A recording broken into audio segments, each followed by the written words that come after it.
I love you.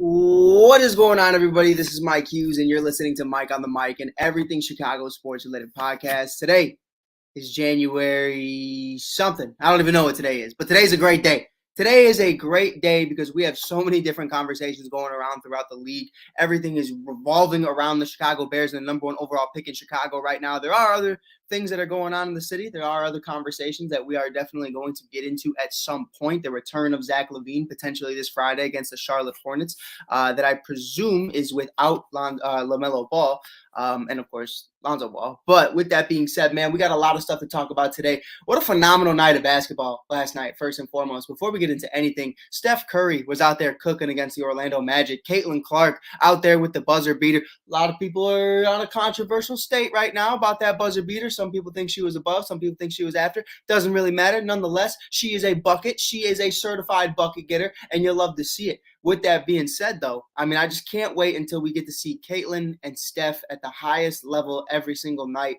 It's going to be really exciting to see her potentially in the WNBA at some point throughout the next 2 years. Not sure about the NIL deals, if she'll return in Iowa next year. I think it all really depends on how the playoffs go this year. If she becomes a national champion, I can see her moving on.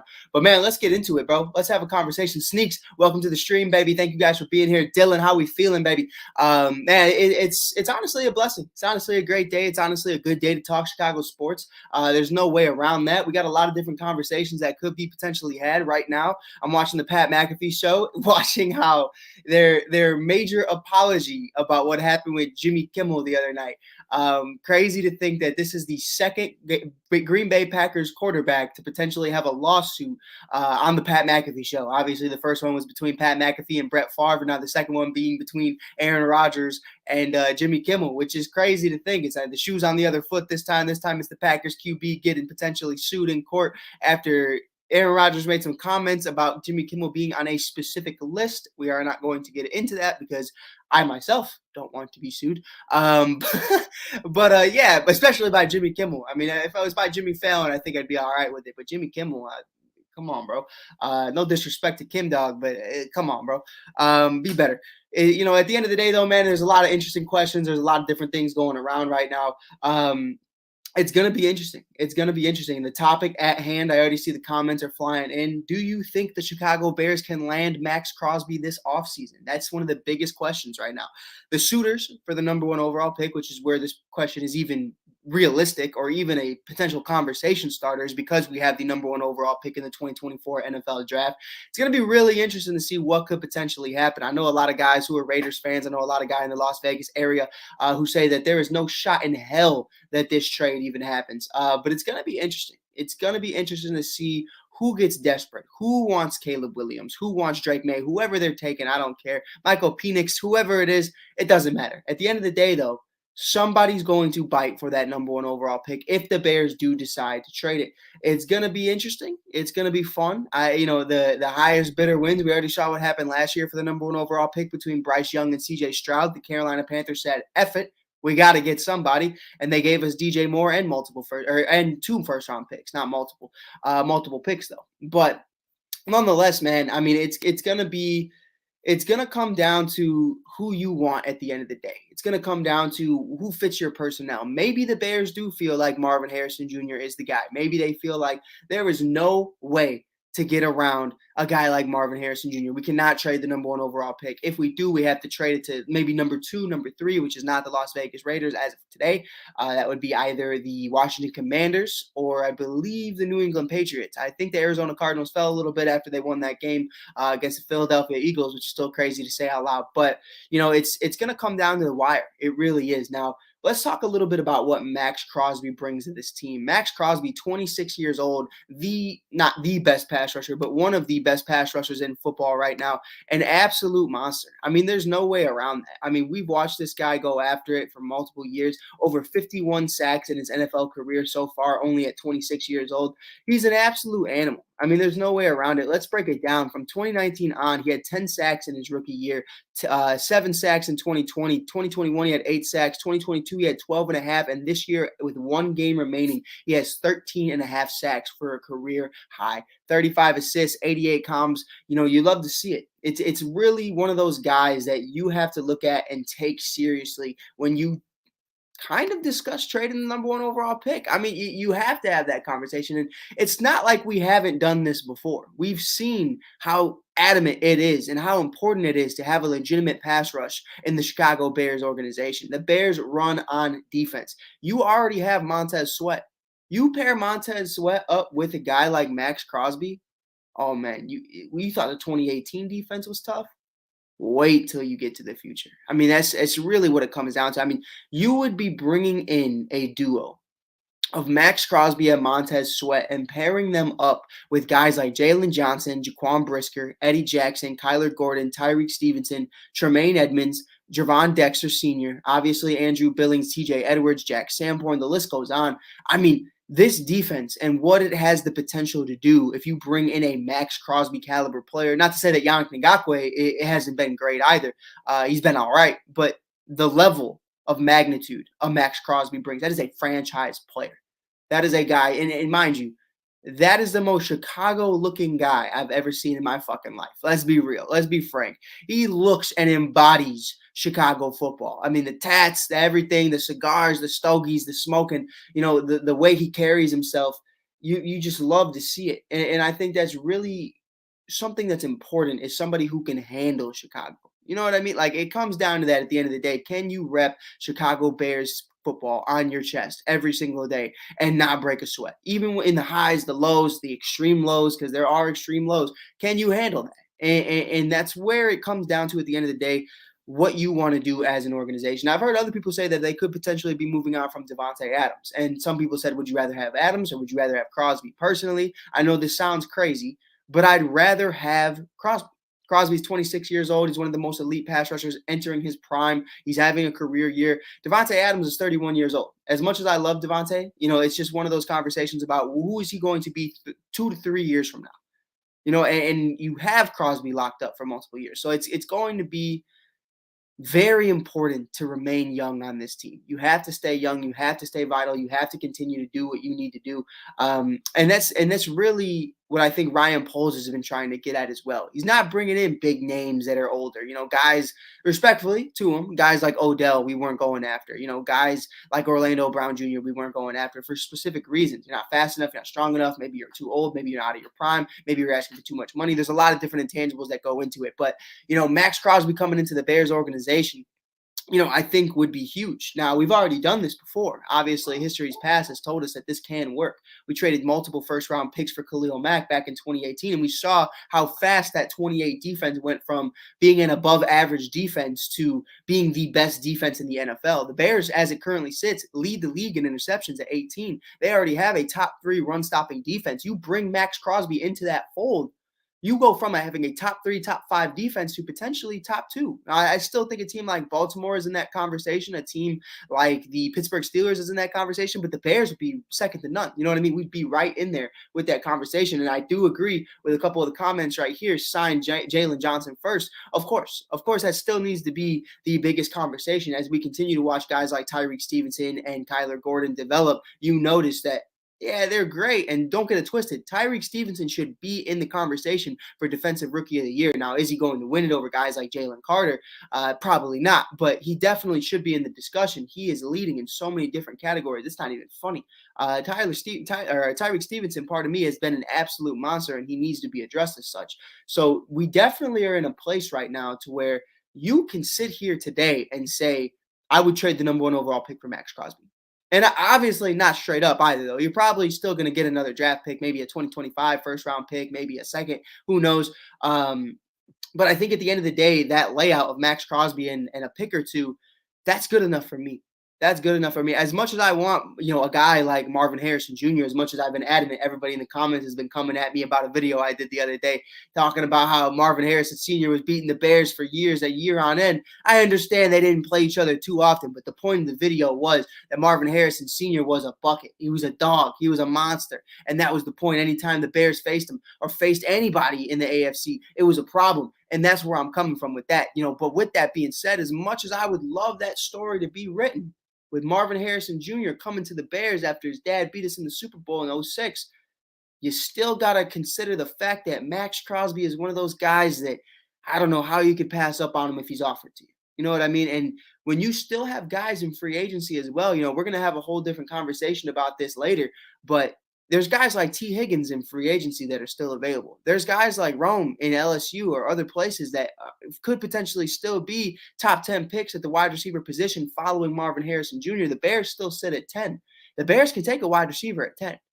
There's no problem about that. So I definitely could see it. I definitely could see the Bears entertaining that conversation. Now, here's my thing.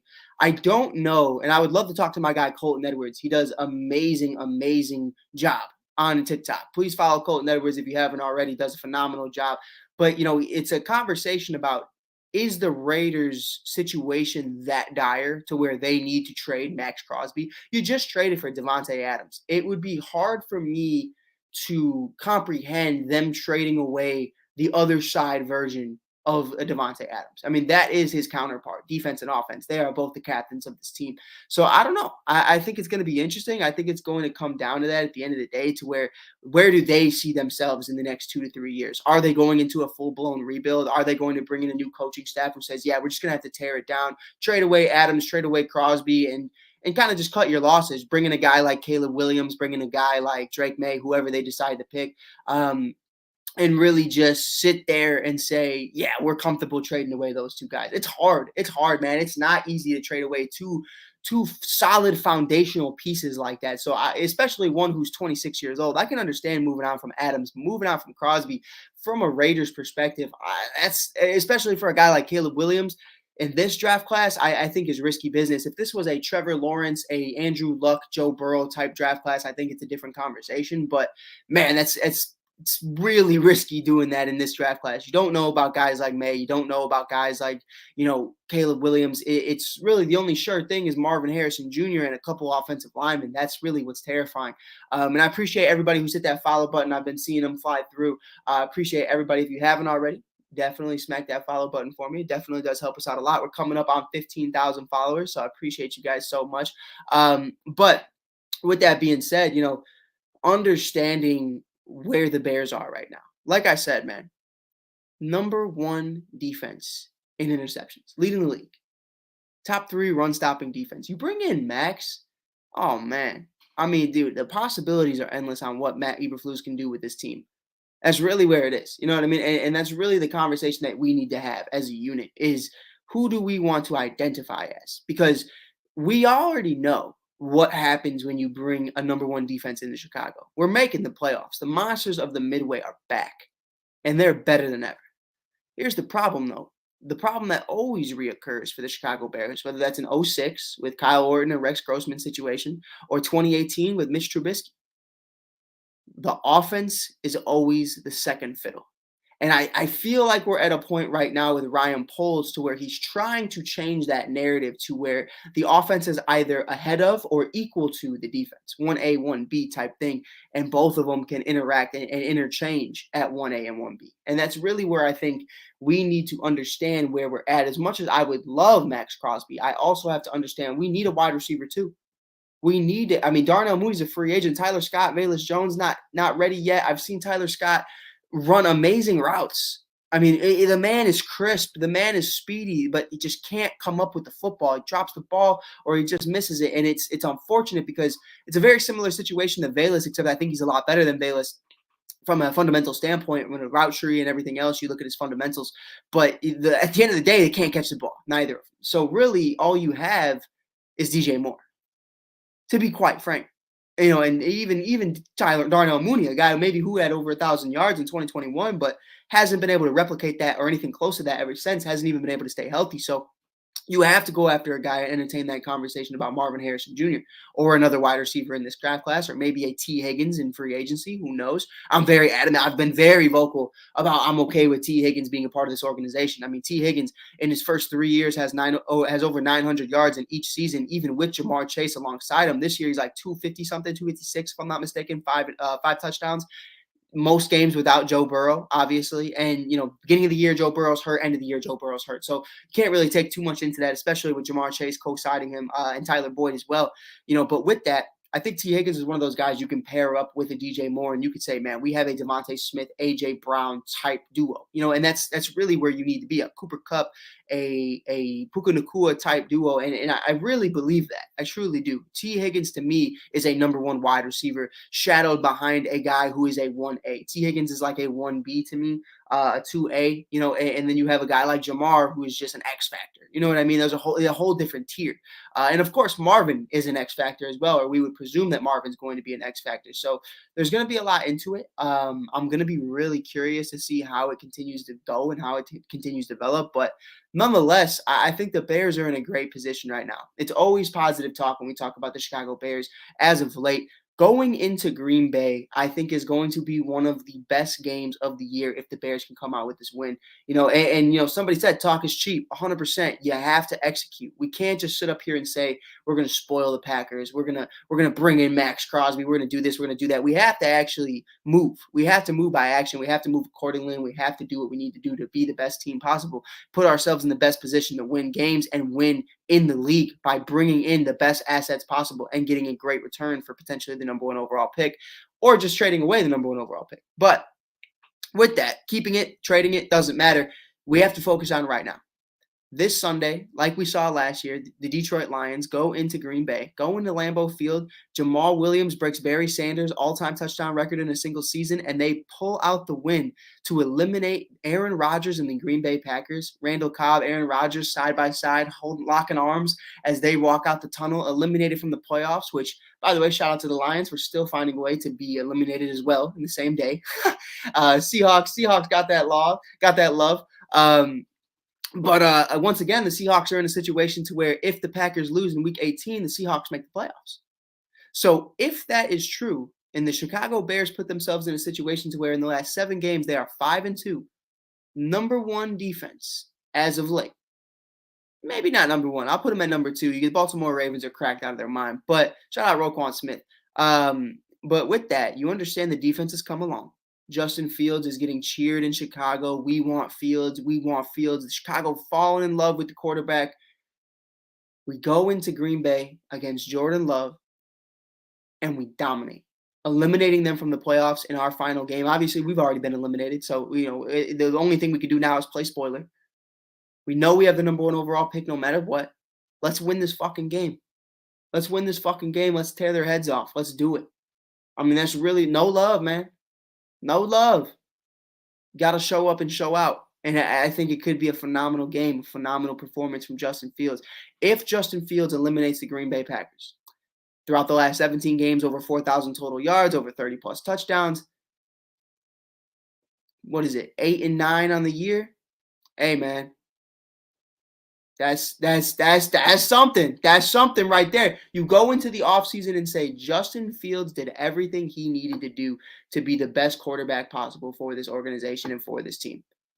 Beat the Packers, eliminating them from the playoffs in Week 18, getting the number one overall pick, still remaining in the top 10, but showing quality football as of late. Throughout everything. Let's be real. Let's set the scene, because I think we don't talk about it enough too. I think we're going to talk about it throughout the offseason about what actually transpired as we find out more. 2 coaches on this coaching staff were fired for HR reasons. The running backs coach and the defensive coordinator and Alan Williams. I believe the running backs coach's name was David or something. I forget his full name. Pardon me for that. But, with that, you also have Chase Claypool being toxic and making claims and talking all this ish.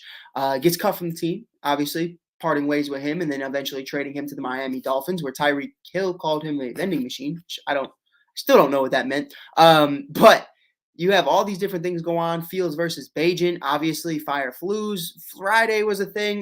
We had so many things transpire.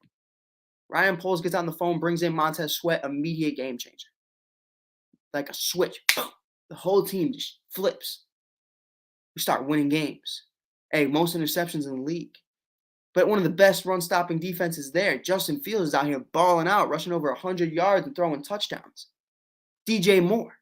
Don't even get me started on DJ Moore. Khalil Herbert gets drug tested because the man's a monster. Over 120 yards. David Walker was his name. Thank you, Rob Scott. David Walker. Yeah, you ain't safe, David Walker. I'm coming for you. But yeah, man, I mean, there's so many different conversations we can have right now. And Rob Scott even said, beating the Packers is our Super Bowl this season. And listen, Rob's joking around. He's laughing. But that's a fact. Like that, we're laughing, we're joking. But it's so serious. We've already done everything we needed to do this season to be successful this offseason. 2 top 10 picks.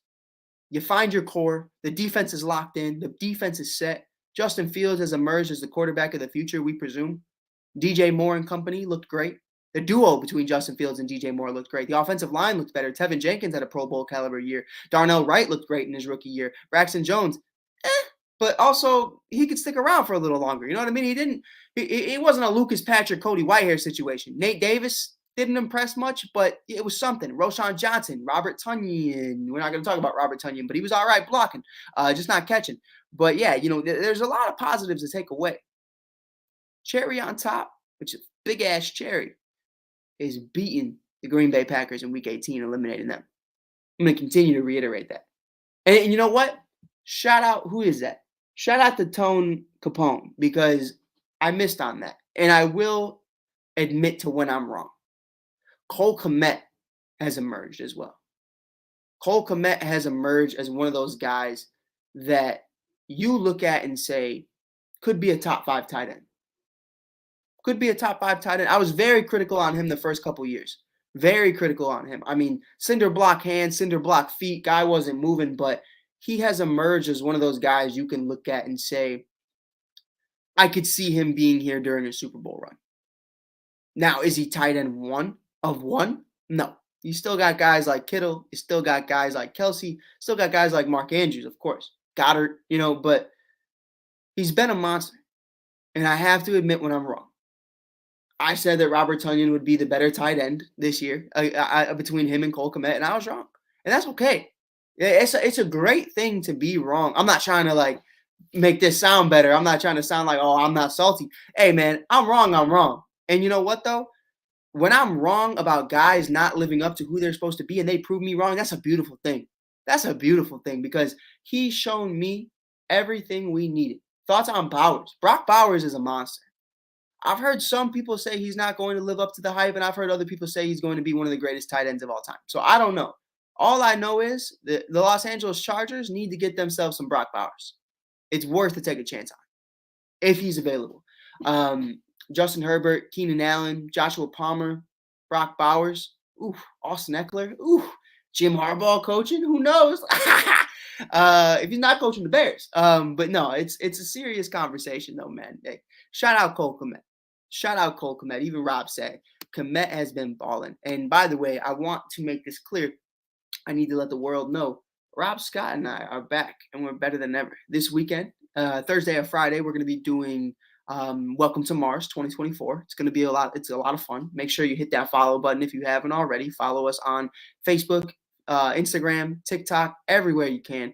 We're doing a lot of stuff, talking all NBA, NFL, WNBA, college hoops, college everything. might get robbed into some baseball. It's going to be fun, man. But with that being said, man, I do appreciate you guys for listening. We're about to get out of here. If you haven't hit that follow button already, make sure you do, because it definitely does help us out a lot, and it definitely does help you out a lot, because you don't want to miss any news, man. We got a lot of things going on this offseason. We got a lot of games this weekend.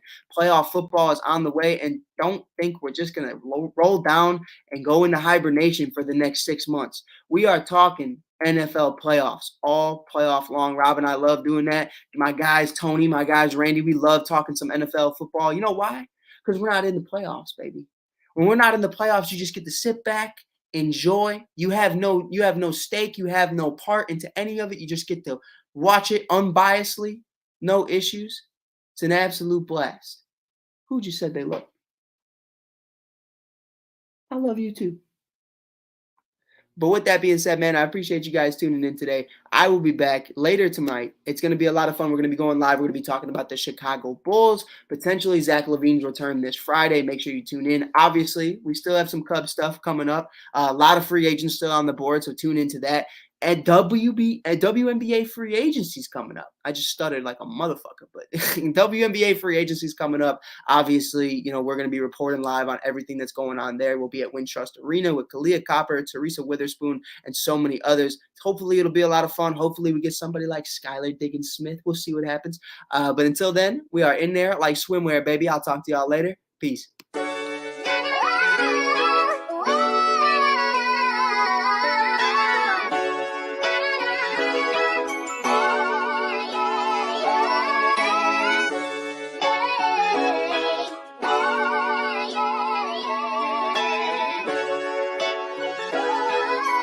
I love you.